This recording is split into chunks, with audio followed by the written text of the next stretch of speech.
کرتے نہیں ہیں. سگریٹ کے آپ ان سے تقریر کروا لو, سگریٹ کے اتنے 6 ڈبے ایک ایک دن میں خالی کر رہے ہوں گے. تو باتیں کرنے سے صحت نہیں بنتی ہے. حکیموں کو ہم نے دیکھا ہے جو بیسک صحت کے اصول ہیں نا ان کو فالو کر رہے ہوتے ہیں. رات کو جلدی سونا, صبح جلدی اٹھنا, صبح لمبی واک کرنا, تھوڑا کھانا, یہ بیسک اصولوں پر 90 سال کے ہم نے بہت دیکھے. تو وہ بیسک اصولوں کو نا لے کے چل رہے ہوتے ہیں. خیر, تو آپ کو پتا چل گیا بھائی صحت کا یہ اصول ہے, تو آپ نے جاگنگ شروع کر دی, جم جانا شروع کر دیا, یہ بھی ہو گیا, وہ بھی ہو گیا. اونٹ پہ ایک دن بیٹھے پاگل کتے نے کاٹ لیا آپ کو اور آپ کیا ہو گئے, مر گئے, ہسپتال میں پڑے ہیں. یہاں تقدیر کام آئے گی. اب آپ نے غم نہیں کرنا, یار میں نے تو اتنا کچھ کیا, میں نے یہ, میں یوں. تو ایسے موقع پہ اس موقع کی حدیث ہے, وَعْلَمْ أَنَّمَا أَصَابَكَ لَمْ يَكُنْ لِيُخْطِئَكَ. نبی حضرت عبداللہ بن عباس سے فرما رہے ہیں کہ یقین کر لے جو مصیبت تجھے پہنچی ایسا ہو ہی نہیں سکتا تھا کہ وہ نہ پہنچے. بس اللہ نے مقدر یہی کیا ہوا تھا. تم نے اپنے اسباب اختیار کر لیے, تمہیں ثواب مل گیا, لیکن اللہ نہیں چاہتا تھا. بات آ رہی ہے سمجھ میں؟ تو ہو جاتا ہے ایسے موقع پہ ہے, پہلے نہیں ہے, کام کے بعد ہے. بشرطے کہ آپ نے کام پورا کیا ہو. آپ نے کام پورا کیا ہو. اگر آپ نے کام پورا نہیں کیا پھر تسلی کا آپ کو حکم نہیں ہے. آپ شوگر کے مریض ہیں, 6 لڈو کھا کے آپ کی شوگر ہائی ہو گئی, آپ پڑے ہوئے کہہ رہے مقدر میں یہی لکھا ہوا تھا. گناہ ملے گا ایسے الفاظ کہنے سے. اللہ کہے گا یہ لکھا ہوا تھا مگر تیری حماقت کے ساتھ لکھا ہوا تھا. اللہ کو پتا تھا یہ اس کو شوگر ہے پھر بھی حماقت کرے گا, تو اللہ کو پہلے سے پتا ہوتا ہے نا کون بے وقوف ہے, کون عقل مند ہے, کون حماقت. اللہ نے لکھ دیا تھا کہ یہ کم بہت گناہ کرے گا, ورنہ تجھے کس نے بتایا تھا کہ یہ لکھا ہوا ہے؟ سمجھ میں نہیں آ رہی بات. تو تقدیر کا عقیدہ, آپ نے تمام اسباب اختیار کر لیے, رزلٹ 0 ہے.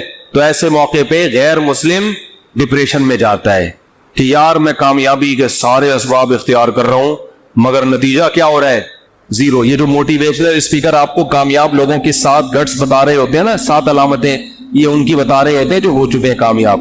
ورنہ بعض میں 14 علامتیں پائی جاتی ہیں 7 کے بجائے, وہ پھر بھی کامیاب بولو پھر بھی نہیں ہوتے. یہ تو آپ کو وہ بتا رہے ہوتے ہیں 7, وہ ہے نا مشہور کتاب ہے 7 ہیبٹس, کچھ اس طرح کا نام ہے اس کا, 7 عادتیں کامیاب لوگوں کی. اس میں وہ خاندانی عادتیں, تو اس میں پھر وہ فلانا تو تھا, وہ یوں ہوا گیا تھا, وہ اتنا ہو گیا, وہ ویسے ہو گیا. بھائی یہ کتاب اس میں بھی لکھو فلانے میں 7 کے بجائے کتنی علامتیں تھی, یہ 7 بھی تھی اور الگ سے گریڈی میں 7 اور بھی تھیں اس کی. ٹھیک ہے, 7 تو یہ کامیاب لوگوں کی, اور 7 بہت زیادہ کامیاب لوگوں کی اضافی اس میں قدرت کی طرف سے انسٹال ہوئی ہوئی تھی. 14 علامتیں ٹوٹل پائی جاتی تھی جو دریافت تو ہو سکتا ہے اس کے علاوہ بھی پائی جائے, لیکن وہ اونٹ پہ ایک دن بیٹھا اور پاگل کتے نے اس کو کاٹ لیا. تو وہ ساری علامتیں کہاں گئیں؟ ہوتا ہے ایسے. اور میں اکثر امام شافعی کا ایک شعر پڑھتا ہوں. امام شافعی بہت بڑے شاعر تھے, ان کا ایک شعر ہے, وہ شعر کہتے ہیں کہ اذا سمعت بان مشدودا حوا عودا فاثمر في يديه فصدقي واذا سمعت بان محروما اتى ماء ليشربه فغاض فصدقي یا فحققي. امام شافعی فرماتے ہیں کہ اگر تمہیں پتا چلے نا کسی کی اچھی قسمت ہے, خوش قسمت آدمی, اس نے ایک دن لکڑی ہاتھ میں پکڑی اور لکڑی نے وہیں پھل دینا شروع کر دیے, ابھی اس نے اس کو زمین میں دبایا بھی نہیں, درخت بھی نہیں, پانی کھاد یہ اس پروسیس سے گزرے بغیر ہی قدرت نے اس کا ایسا ساتھ دیا کہ لکڑی نے یا بیج نے ہاتھ میں ہی پھل دینا شروع کر دیے. فصدقی, تصدیق کر دیا کرو, خوش قسمتوں کے ساتھ ایسے واقعات ہو جاتے ہیں. مٹی میں ہاتھ ڈالے سونا بن جاتی ہے, وہ ہوتا ہے نا, جس کاروبار میں ہاتھ ڈال رہے ہیں وہ ایک دم چلنا شروع. ایسے بہت سے لوگ ہم نے دیکھے, وہ گولے گنڈے کی ریڑھی لگائیں کروڑپتی ہو جاتے ہیں, اور جناب وہ جس کام میں ہاتھ ڈالتے ہیں برکت. اور ایسے لوگ بھی ہیں, کوئی کروڑپتی تاجر نے ان کو بلا کے صرف چائے پلا دی اپنی دکان پہ, مشورہ لے لیا چھوٹا سا, اور کاروبار ٹھپ ہونا شروع. کروڑوں کے کاروبار جب ان کے حوالے کرو تو ایک دم بیٹھ جاتا ہے وہ. بعض دفعہ ان کی اپنی حماقت ہوتی ہے, بعض دفعہ اللہ کی طرف سے بھی ہوتا ہے. تو فرماتے ہیں وَإِذَا سَمِعْتَ بِأَنَّ مَجْدُودًا حَوَا عُودًا فَأَثْمَرَ فِي يَدَيْهِ فَصَدِّقِي. خوش قسمت آدمی کے بارے میں اگر تم نے سنا کہ لکڑی ہاتھ میں پکڑی اور اس نے پھل دینا شروع کر دیا, مان لیا کرو ایسے واقعات ہو جاتے ہیں خوش قسمتوں کے ساتھ. وَإِذَا سَمِعْتَ بِأَنَّ مَحْرُومًا أَتَى, اور جب بدقسمت آدمی ہے اس کے بارے میں کبھی یہ خبر سننے کو ملی کہ اس کو صرف پانی چاہیے تھا, کوئی کروڑوں اربوں روپے بھی اس کی خواہش بیچارے کی نہیں, وہ کہہ رہے پانی مل جائے مجھے پیاس لگ رہی ہے, اور اسباب ایسے پیدا ہوئے کہ بھرا ہوا کنواں, اب تو ملے گا ہی پانی, اب وہ خوش ہو گیا کہ اب تو میری قسمت جاگ گئی بھائی, صرف ایک دو گلاس نہیں, کنواں کیا ہے بھرا ہوا اور میرے قریب ہی ہے, اب تو پانی تو ملے گا, میں تو کروڑ بھی نہیں مانگ رہا اللہ سے. وہ پانی پینے کے لیے آیا, کنویں نے اس کو دیکھ کے, پانی نے جب اس کو دیکھا اس کو دیکھ کے نیچے ہو گیا کہ تجھے نہیں پی, سب کو ملے گا تجھے نہیں ملے گا. یعنی پانی نے جب اس کو دیکھا نا یہ آیا ہے, پانی نے کہا میں نیچے جا رہا ہوں میں. اس کو دیکھ کے, یہ شاید شاعری میں تو تھوڑا مبالغہ ہوتا ہے بات سمجھانے کے لیے, اس کو بھی لوگ پڑھ کے بیٹھ جائیں گے یار امام شافعی اتنے بڑے محدث ہیں, یہ کیسی بات ہے, وہی یہ سمجھانے کے لیے ہے نا, یہ سمجھانے کے لیے. تو کہتے ہیں وہ دیکھ کے نیچے چلا جائے تو کیا کرنا ہے, حقیقی اس کو بھی صحیح قرار دے دیا کرو یار. ہوتا ہے بعض دفعہ اونٹ پہ بیٹھے آدمی کو کتے کاٹنے کا مطلب یہی ہے. تو لیکن یہ کب سوچنا ہے, کام ہونے کے بعد. جیسے غزوہ احد میں مشورے ہوئے, سب کچھ ہوا, شکست ہو گئی, تو اللہ نے کیا فرمایا, غم کرنے کی اجازت نہیں. تلک الایام نداولها بین الناس, یہ ایام ہم الٹ پلٹ کرتے ہیں, کبھی ان کو فتح, کبھی تمہیں فتح, کبھی ان کو شکست, کبھی تمہیں شکست. بس یہ تو اللہ کے, اگر ہمارے ہی اس کاموں سے سب کچھ ہونے لگے تو ہم میں اور اللہ میں کوئی فرق رہے گا پھر؟ ابے کیا ہو گیا بھائی, کیوں سمجھ میں نہیں آ رہا, تو یوں تھوڑا سا کیا کرو نا. اگر ہمارے ہی کرنے سے سب کچھ ہو رہا ہو تو پھر ہم میں اور اللہ میں کوئی فرق ہے؟ پھر تو ہم تو اللہ بن گئے نا, جو کر رہے ہیں وہ ہو رہا ہے. ایسا نہیں ہے, بعض دفعہ ہم کچھ کریں گے ہو جائے گا, بعض دفعہ پورا زور لگا دیں گے کچھ بھی نہیں ہوگا. مائیکل جیکسن نے صحت اور زندگی پر جتنا زور لگایا تھا نا زندہ رہنے کی, اس نے ایسی کوشش کی ہے کہ میں اور آپ خواب میں بھی اس کوشش کا تصور نہیں کر سکتے. دیکھو ہمیں نہیں پتا ہمارے گردے صحیح کام کر رہے ہیں کہ نہیں کر رہے, ہمیں نہیں پتا ہم نے تو لنگس کا کوئی ٹیسٹ کرایا نہیں, چل رہے ہیں توکل پہ یار, سانس آ رہا ہے, صحیح ہوں گے انشاءاللہ, اللہ نے چاہا. ہم تو اس امید پہ جی رہے ہیں, اور اللہ نہ کرے, اللہ نے کہ گردے خراب ہو گئے, ہمارے پاس تو اسپیئر میں کوئی گردہ این موقع پہ ہوگا, پنے میں فلاں کا گردہ پکڑا, فلاں کا گردہ پکڑا, وہ بھی ریلیشن, لوگوں کو پتہ نہیں ملتا بھی ہے کہ نہیں ملتا, یہ ٹینشن ہوگی کہ نہیں, ملے لگ گیا ٹھیک ہے, نہیں لگا انا للہ و انا الیہ. مائیکل جیکسن نے کہا یہ رسک میں نہیں لے سکتا. مائیکل جیکسن نے کوئی بندہ پکڑا, ڈاکٹر صاحب اس کا گردہ لگ سکتا ہے؟ ڈاکٹروں نے کہا ہاں لگ سکتا ہے. اس نے کہا تیرا گردہ میں نے اتنے کروڑ میں خرید لیا, ابھی اپنے اندر ہی لگا رہنے دے, اگر بالفرض فیوچر میں مجھے کڈنی کی ضرورت پڑی تو تیرا جو رائٹ والا کڈنی ہے وہ تیرا نہیں ہے, وہ کس کا ہے؟ میرا, اور اس کے ایڈوانس پیسے پکڑا. یہ ہر مہینے پیسے دینا یہ حرام ہے, یہ اسلام میں یہ جائز نہیں ہے, لیکن ان کے یہاں کیا حلال حرام, اور جب ڈانس کرنا حلال ہے ان کے تو باقی کیا رہ گیا. تو یہ سارے جو پارٹس جو لگ سکتے ہیں اس کے پہلے سے سودے ہوئے گئے. ہم کورونا کے باوجود غلط کر رہے ہیں, گلے مل رہے ہیں ایک دوسرے سے, اچھا کام نہیں ہے. اگر اس وقت مائیکل جیکسن زندہ ہوتا نا, کورونا کی ٹینشن سے ویسے ہی اس نے مر جانا تھا, بتاؤ, کیونکہ وہ ہاتھوں میں گلوز پہنتا تھا کہ کسی کے ہاتھ سے ہاتھ مس ہوگا, اور جراثیم کی الیک سلیک میں برداشت نہیں, میں اپنے جراثیم کو, کسی دوسرے کے جراثیم کو عید ملنے کی اجازت نہیں دے سکتا اپنے جراثیم کے ساتھ.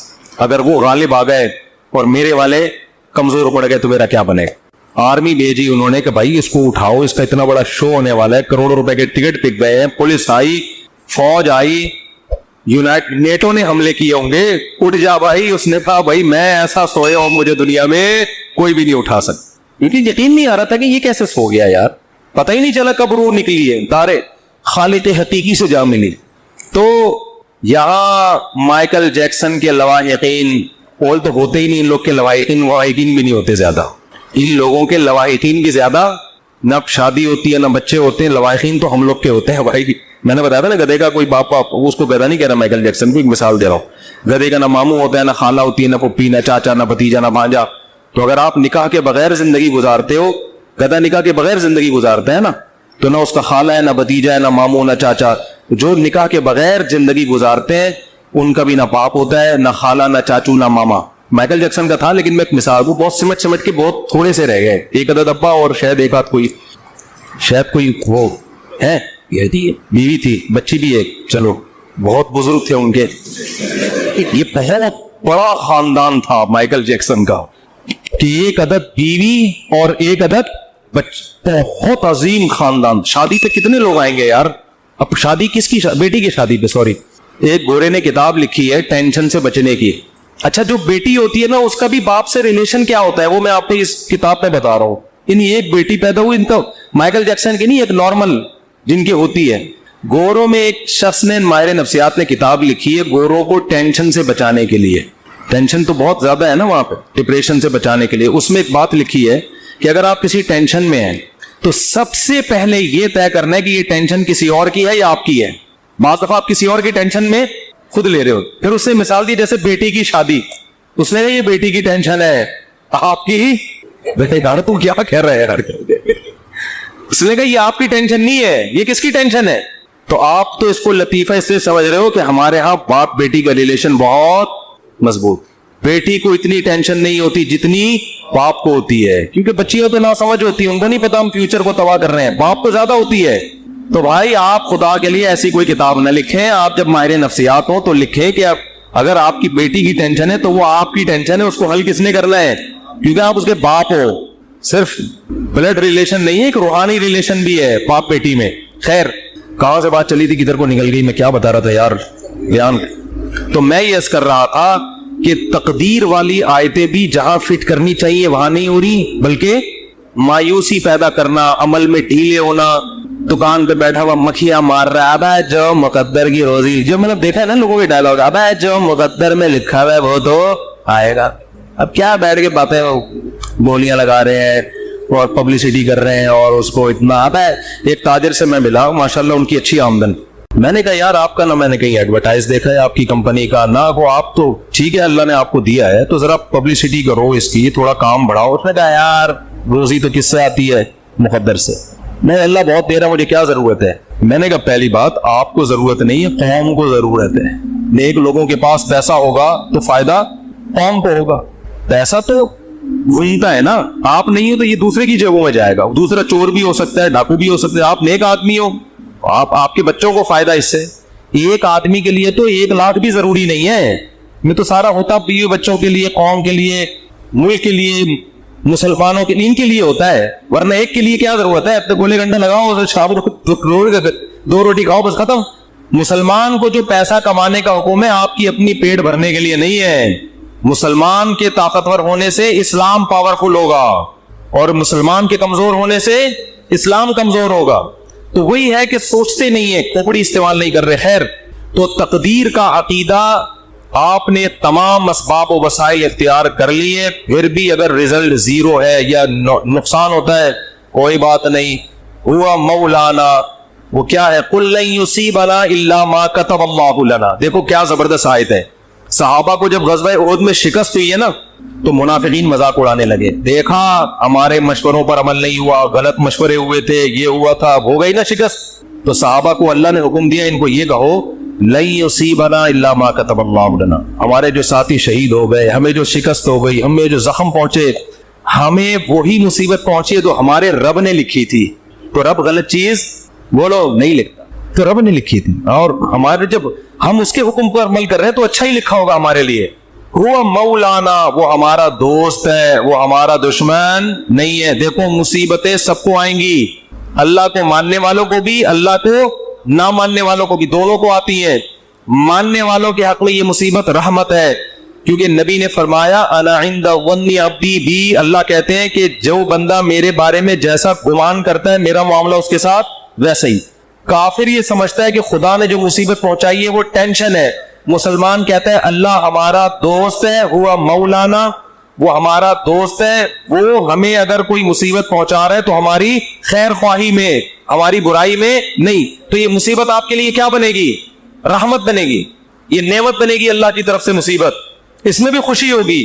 تو اب صحابہ منافقین پریشان تو نہیں, یعنی وہ تو خوشیاں منا رہے تھے کہ بھائی اس میں کیا رحمت ہو سکتی ہے, یہ جو اتنے لوگ شہید ہو گئے, اتنے زخمی ہو گئے اور شکست ہو گئی, کافر خوش ہو کے چلا گیا, اور یہ کہہ رہے ہیں کہ اللہ ہمارا دوست ہے, جو بھی مصیبت دے گا وہ ہمارے فائدے کے لیے. تو اس میں کیا فائدہ ہے؟ تو اللہ نے 3 فائدے قرآن میں گنائے. وَيَتَّخِذَ مِنْكُمْ شُهَدَاءَ, فرمایا سب سے پہلا فائدہ اللہ نے بہت سے لوگوں کو شہادت کے مرتبے پر پہنچا دیا. مرنا تو اب بھی تو سبھی دنیا سے چلے گئے نا, کوئی زندہ ہے ان میں سے؟ بھائی جو نہیں شہید ہوئے وہ بھی چلے گئے, جو منافق تھے جو باتیں کر رہے تھے وہ بھی قتل ہو گئے یا مر گئے, لیکن نام کس کا لیا جاتا ہے؟ غزوہ احد کے شہداء کا. حضرت حمزہ رضی اللہ تعالیٰ عنہ کی قبر مبارک پانی کے کنارے پر تھی. عمر بن عبدالعزیز کے دور میں کسی کو خواب آیا کہ انہوں نے بتایا کہ پانی گزر رہا ہے اور میری میت کو یہاں سے نکالو. تو وہاں سے ان کی جب میت کو نکالا گیا تو بالکل تازہ خون بہ رہا تھا. شہداء کا خون تو میں نے خود سونگا ہے, اور کچھ شہداء کے خون کی خوشبو تو میں نے اپنی ناک سے سونگی ہے. 6 مہینے بعد بہت سے شہداء ہوتے ہیں ان کا جسم سلامت ہوتا ہے. یہ تو اللہ دنیا میں دکھا دیتا ہے. وہ میں نے بتایا تھا نا, ریڈ کراس والوں نے ایک وہ لگائی ہے کہ بعض لوگوں کی قبر خون سے خوشبو آتی ہے, بعض کی خون سے خوشبو نہیں آتی. یہ ریڈ کراس کی رپورٹ ہے, ان کی آفیشیل ویب سائٹ پہ میں نے دیکھی تھی, وہ انہوں نے اڑا دی ہے وہاں سے. ٹھیک ہے نا, حالانکہ خود ان کی اپنی رپورٹ تھی, وہ وہاں سے انہوں نے کیا کر دیا, خبر ہی اڑاتی. اور ہمارے بہت سے ساتھیوں نے تو بہت سے کیس ہوں گی ہے, جن میں مفتی عتیق الرحمان شہید رحمۃ اللہ علیہ جو درس قرآن دیتے تھے, 6 مہینے بعد ان کی خبر کھلی ہے. 6 مہینے بعد بھی جسم سے خون بہ رہا تھا. اور ان کا بیٹا میرا شاگرد ہے, اس نے مجھے بتایا کہ میں نے خود اپنی ناک سے خوشبو بھی سونگی اور باڈی بھی 6 مہینے بعد بھی سلامت. تو یہ مقام مرنے کے بعد عام لوگوں کو ملتا ہے, بولتے کیوں نہیں؟ تو اللہ کہتے ہیں غزوہ احد میں اگر فتح ہوتی تو اتنے سارے لوگوں کو شہادت کا مرتبہ نہ ملتا. تو یہ بھی ایک فضیلت ہے. ہم تو آخرت کے لحاظ سے بھی سوچنا ہے. دوسرا اللہ نے کیا فرمایا, وَلِيُمَحِّصَ اللَّهُ مَا فِي قُلُوبِكُمْ. جب مشکلات آتی ہیں تو انسان نکھرتا ہے. ممی ڈیڈی والے بچوں کو آپ کبھی بڑا کام دنیا میں کرتے ہوئے نہیں دیکھیں گے. دنیا میں آپ ممی ڈیڈی بچوں کو بڑا کام, دوسری شادی بھی نہیں کر سکتے. آہستہ سے آپس کی بات ہے, یہ ہماری آپس کی بات, اس کا بیان سے کوئی تعلق نہیں ہے. تو پہلی بھی نہیں کر سکتے, دوسری تو دور کی بات. امی سے پوچھتے ہیں, امی کر لوں, مجھے بتا رہے ہوتے ہیں نا, امی کہہ نہیں ابھی نہیں, تو کہہ رہے چلو بات ایسے. تو امی سے تو پوچھنا چاہیے, لیکن ایک عمر ہوتی ہے 40 سال تک سے پوچھ رہا ہے, یار تو بس کرو, بس ہو گیا یار, 40 سال تو اب ہو گئی نا, اب امی سے پوچھے بغیر کر لو یار, اس عمر میں تھوڑی. ویسے تو اما ابا سے پوچھنا ہی چاہیے, کہاں کرنی ہے اس میں پوچھنا چاہیے, کرنی نہیں کرنی اس میں پوچھنے کی ضرورت, تو کرنی ہے, کہاں کرنی یہ بتا دو آپ, یہ پوچھنا چاہیے. اچھا خیر, تو اللہ کہتے ہیں کہ یہ مشکلات دیکھو, دنیا میں جہاں بھی فورسز کو ٹریننگ دی جاتی ہے تو گدوں پہ نہیں دی جاتی, ایئر کنڈیشن کمروں میں, اور گدوں پہ سلا کے آرمی کو ٹریننگ دی جاتی کہ جی آپ نے کیڈٹ کالج میں گئے, سوری آپ نے جو ہے نا وہ کیڈٹ بھرتی ہو گئے, اب آپ کی 1 سال کی ٹریننگ ہے, آپ فوج میں گئے, جی کہاں ٹریننگ دی جائے گی, جو وہ فلاں مولٹی فارم کا گدا ذرا ایسا ہے اس پہ چوٹ نہیں لگتی, وہاں آپ کو ہم اچھل کود سکھائیں گے. ایسا ہوتا ہے, ان کو ٹریننگ دی جاتی ہے مشکلات میں, جنگلوں میں. اور وہ جو ایس ایس ڈی کمانڈوز ہوتے ہیں, ایس ایس ڈی کمانڈوز سے میں نے انٹرویو لیا کچھ دن پہلے, اتنی ٹف ٹریننگ, میرے ہوش اڑ گئے یار. میں نے کہا انسان ہو یار, کیا ہو تم, 30-35 آدمی رہ گئے تھے, پتہ نہیں کتنے ہزار گئے تھے اس میں ٹریننگ میں. تو بہت ٹف ٹریننگ ہوتی ہے, لیکن وہ ٹف ٹریننگ کے بعد لائف بن جاتی ہے, پھر کوئی کام ان کو ٹف لگتا نہیں. اس نے مجھے بتایا کہ ایس ایس جی ٹریننگ میں اتنی ٹف ٹریننگ ہوتی ہے, جنگلوں میں چھوڑ دیتے ہیں بغیر پانی کے, بغیر خوراک کے, اور اس ٹف ٹریننگ میں بہت سے لوگ بھاگتے, جو بھاگتے چاہتے ہیں اس کے بھاگنے دیتے ہیں. یہ زبردستی والا کام نہیں, بھاگتے بھاگتے تھوڑے سے لوگ آخر میں رہ جاتے ہیں. تو ٹف ٹریننگ کا فائدہ کیا ہوتا ہے, لائف آپ کی بن جاتی, پھر کوئی کام آپ کو ٹف لگتا نہیں, آپ چل سکتے ہو, آپ دوڑ سکتے ہو, پھر بہت اچھی زندگی گزرتی ہے, آپ ہنسی کھلی زندگی. تو جیسے پاکستانی جب باہر جاتا ہے تو سویڈن اور آسٹریلیا جیسے ملک میں ان کو ٹینشن نہیں ملتی تو وہ پاگل ہونے لگتے ہیں. اتنی ٹینشنیں دیکھی ہوتی ہیں, وہاں جا کے گوگل پہ ٹینشن لکھ کے تلاش کر رہے ہوتے ہیں, بھائی کہیں سے کوئی ٹینشن ملے تو ہمیں تھوڑا, جتنی بجلی استعمال کر رہے ہو اتنا بل آ رہا ہے. اور حکومت بے روزگاروں کو بھی الاؤنس دے رہی ہے. ہسپتال میں جاؤ, اتنے خوبصورت ہسپتال, میں نے تھائی لینڈ کا ہاسپٹل دیکھا بھائی, اتنا خوبصورت, بتے مت بھائی, اتنا گھر میں آدمی کو سہولتیں مل رہی ہوتی, تو اتنا کوئی ٹینشن ہی نہیں ملے گی. تو بعض دفعہ آدمی عادی ہو جاتا ہے نا ٹینشن ہوگا. دوسری شادی والا تو ایسے ملکوں میں رہ ہی نہیں سکتا, ٹھیک بتا رہا ہوں آپ کو میں. تو میں یہ عرض کر رہا تھا, قرآن نے کیا کہا کہ جو زخمی ہوئے اور یہ جو اتنا مسائل آئے, اس سے اللہ تمہارے دلوں کو کیا کر رہا ہے, نکھار پیدا. شاعر نے کہا ہے نا, آئینہ بنتا ہے رگڑے لاکھ جب کھاتا ہے دل, کچھ نہ پوچھو دل بڑی مشکل سے بن پاتا ہے دل. دل کو جب رگڑے لگتے ہیں نا, خواہشات کے خلاف چلتا ہے انسان, پورے دل کیا ہوتا ہے, چمکتا ہے. جس کی ہر خواہش پوری ہو اس کا دل مردہ ہو جاتا ہے. کبھی رمضان میں نور پیدا ہوتا ہے دل کے اندر, بھوکا پیاسا رہ کر کھانے پینے سے نور پیدا نہیں ہوتا, نحوست آتی ہے, ہر خواہش آپ کی پوری ہو رہی ہے. تو تیسری اللہ نے نعمت یہ بیان کی کہ منافق اور مخلص میں اللہ نے کیا فرق کر دیا ہے, فرق. اگر ہمیشہ فتوحات ہوتی رہیں گی تو پتہ کیسے چلے گا اپنا کون ہے اور غیر کون؟ پھر تو بھیڑ چال ساری دنیا اکٹھی ہو جائے گی. اب اس پر ایک اشکال ہوتا ہے کہ اللہ تو خود بھی تو بتا سکتا ہے کہ منافق کون ہے اور نیک آدمی, اتنی ٹینشن میں تو نے ہم لوگ کو ڈھال کے بتایا ہے. تو اللہ نے فرمایا وما كان الله ليطلعكم على الغيب, اللہ کی عادت نہیں ہے کہ غیب کی خبریں تمہیں بتاتا رہے. اللہ نے دنیا کو دارالاسباب بنایا ہے, اسباب میں ڈالے گا, تم نکھرو گے, اس سے پتہ چلے گا اپنا کون ہے اور غیر کون. اگر اللہ نہیں کرنا ہوتا تو سب کچھ اللہ ویسے ہی کر دیتا. اللہ تمہیں آزمائے بغیر تمہارے دل کو اچھا بنا دیتا. اللہ ویسی شہادت کا دنیا میں ہی ثواب دے دیتا سب کو, جو مرو گے شہید والا ہی ثواب ملے گا. بھائی یہ دنیا دارالاسباب ہے, پہلے اس پروسیس سے گزرو گے, اس کے بعد رزلٹ. تو 3 فائدے اللہ نے قرآن میں بتا دیے. شکست کے باوجود کتنے فائدے ہوئے ہیں؟ 3. اور اللہ نے کہا کہ منافق جو تمہارا مذاق اڑا رہے ہیں ان سے کہو لن یصیبنا الا ما كتب اللہ لنا, ہمیں تو وہی مصیبت پہنچی ہے جو اللہ نے لکھ دی ہے. ہوا مولانا, وہ ہمارا دوست ہے. اور هل تربصون بنا الا احدى الحسنيين ونحن نتربص بكم, ہمیں تو ایک ہی, ہمیں تو کامیابی ہے, لیکن ہم جو تمہارے ساتھ انتظار کر رہے ہونے والا کیا ہے؟ جو ٹینشن تمہیں پہنچے گی وہ اللہ کی رحمت نہیں ہوگی. وہ کیا ہے؟ ان یصیبکم اللہ بعذاب من عنده او بایدینا, ہماری تلوار سے تمہیں عذاب ملے گا یا اللہ کی طرف سے جہنم میں. یعنی یا تو اللہ ہم سے تمہیں لڑوا کے تمہیں شکست دے کے تمہیں ذلیل کرے گا, رسوا کرے گا, یا آخرت میں اللہ تمہیں رسوا. تو بات سمجھ میں آ رہی ہے تقدیر کے عقیدے کا فائدہ کیا ہو رہا ہے؟ کام سے پہلے تو اسباب اختیار کرنے, کام ہونے کے بعد ما کتب اللہ لنا, جو مقدر میں تھا وہ اس سے بڑا سکون ملتا ہے خدا کی قسم. اور جن کا تقدیر پر ایمان نہیں ہے نا, ساری زندگی کنفیوز, ساری زندگی. بہت سے لوگ ہم نے دیکھے کاروبار میں بہت مشورے کر لیے سب کچھ, اب کاروبار شروع کیا, یار پتہ نہیں یہ والا کرنا چاہیے تھا کہ بھی نہیں کرنا چاہیے. ہماری ایک ریلیٹو خاتون تھی, انہوں نے اپنے بچے کو کون سے اسکول میں پڑھانا ہے 6 مہینے لگا دیے ان کی کھوپڑی میں بات. پھر اسکول میں ایڈمیشن کروایا تو ٹینشن, وہاں والا زیادہ اچھا تھا یہاں والا. یہ کنفیوژن اس کو ہوتی ہے جس کا تقدیر پر ایمان. بھئی آپ نے اسباب اختیار کر کے ایک فیصلہ کر لیا, فتوکل علی اللہ, کیا کرنا ہے اللہ پہ توکل. شادی بیاہ میں بہت ہوتا ہے یار یہاں کرنی ہے کہ وہاں کرنی ہے کہ یہاں کر, پھر جب ہو گئی اب یار وہاں کر لیتا تو مجھے بتا بھی رہے تھے. یہ انسان کی فطرت ہے. ہم جب کالج میں پڑھتے تھے نا تو ہمارے ایک دوست ہیں, ان کو پینٹیں خریدنے کا بہت شوق تھا, پہننے کا بھی خریدنے کا بھی. تو ہم ایس ایم سائنس کالج سے نکلتے, یہ بولٹن مارکیٹ میں نا پوری پینٹوں کی شرٹوں کی دکانیں ہیں. ان کے بچے اب تو ماشاءاللہ بیٹھے ہوئے, بیار میں بیٹھے ہوئے, ان کے ابا کی بات کر رہا ہوں. تو وہ کیا ہوتا تھا, وہ پینٹ خریدی, گھنٹہ لگا دیتا. وہ اب تو نیک بن گئے, ان کے ابا کی بات کر رہا ہوں, وہ ناراض نہ ہو جائے. وہ بیان میں ایڈیٹنگ بھی وہی کرتے, یہ والا قصہ نکالنا دیکھے, بیان میں ایڈیٹنگ بھی انہیں کے ذمہ ہے. گھنٹہ لگا دیتے تھے وہ ہمارے دوست صاحب پینٹ خریدنے میں, یار یہ والی نہیں, یہ والی, یہ والی نہیں, یہ والی. 1 گھنٹے کے بعد جب خریدی تو اگلی دکان میں جو پینٹ ہے وہ اس سے اچھی, یہ والی. یہ انسان کی نیچر ہے, یہ سب کے ساتھ ہوتا ہے. آپ منڈی سے جانور خریدیں, صبح سے لے کے رات تک خریدنے میں لگا دو گے آپ. سودا لے کے جیسے ہی نکلے, ابے یار یہ کتنے کا, یہ 80 کا, ابے میں نے 85 میں کیا پکڑ لیا یار. یہ ہوتا ہے. اپنی چیز کے علاوہ دنیا کی ہر چیز اسی وقت اچھی لگنا شروع. شادی کرتے ہی اپنی بیوی کے علاوہ ہر ایک کی بیوی اچھی لگنا شروع ہو جاتی ہے. یہ شادی شدہ لوگوں کے ساتھ مسئلہ ہے. جیسے ہی شادی کریں گے نا اپنی کے علاوہ ہر ایک کی اچھی لگ رہی ہے. یہ وہی لوگوں کی عادت ہے جن کا تقدیر پر ایمان بولو نہیں ہوتا.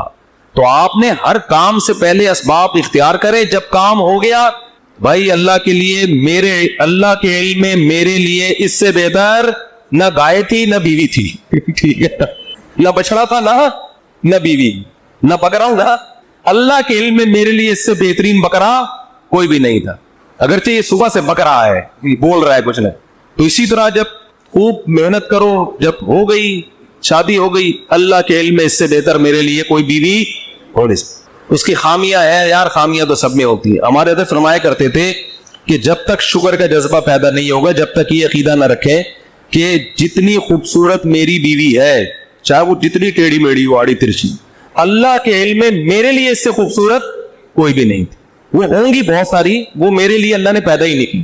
میرے لیے جتنی عورتیں تھیں نا ان میں سب سے خوبصورت یہ تھی. جب تک یہ جذبہ نہیں ہوگا آپ کو سکون. اور عورت بھی یہ سوچے بھائی جتنے میرا میاں کتنا ہی آڑا ڈیٹنگ پینٹنگ کا بہت کام ہے اس میں, ٹھیک ہے نا, بہت کام ہے, لیکن اللہ کے علم میں میرے لیے اس سے بہتر ہسبینڈ ہو نہیں سکتا. وہ خواتین کی بھی عادت ہے ناشکری والی. عورتیں اکثر اپنے میاں سے بحث کر رہی ہوتی ہیں, اس کے میاں کو دیکھا وہ تو یہ شاپنگ کراتا ہے, وہ تو یہ خریداری کرتا ہے. اس کے میاں میں جو خامیاں ہیں وہ بیان نہیں ہوتی. ایک صاحب کہنے لگے, ایک خاتون نے کہا کہ بھئی وہ انگریز شوہر ہے, وہ اتنا تھینک یو, اتنے اچھے اخلاق سے اپنی بیوی سے بات کرتا ہے, اور ایک آپ گالیوں سے بات شروع کرتے ہو, گالیوں پہ ختم کرتے ہو. تو میں نے کہا گالیوں والے تو نہیں دینی چاہیے, لیکن اس کو بولو یہ جو انگریز ہوتے ہیں نا, صرف تھینک یو کے علاوہ ایک دھیلا اپنی بیوی کو دے کے دکھائے. تو آپ اپنی وائف سے بولو کہ سارا نان نفقہ میرا معاف کر دو, گیس بجلی کا بل معاف کر دو, پھر اور اس ہر نوٹ کے بدلے میں ایک تھینک یو. نہیں یار, ہر نوٹ کے بدلے میں ایک تھینک یو. تو تھینک یو کی گردان پوری بیٹھ کے سلا دے گا, زندگی میں کبھی اس کی پیشانی میں بل نہیں آئے گا. تو یہ انسان کی نیچر ہے, دوسرے کی خامیاں نظر نہیں آتی, خوبیاں, اور اپنے والے کی خوبیاں نظر نہیں آتی, خامیاں نظر آتی. یہ مرد کے ساتھ بھی ہوتے ہیں, عورت کے ساتھ بھی. لیکن جن کی طبیعت میں اللہ نے شگر کا جذبہ رکھا ہے, تقدیر پر ایمان رکھا ہے, وہ کہتے ہیں اللہ کے علم میں میرے لیے اس سے بہتر کوئی بھی نہیں.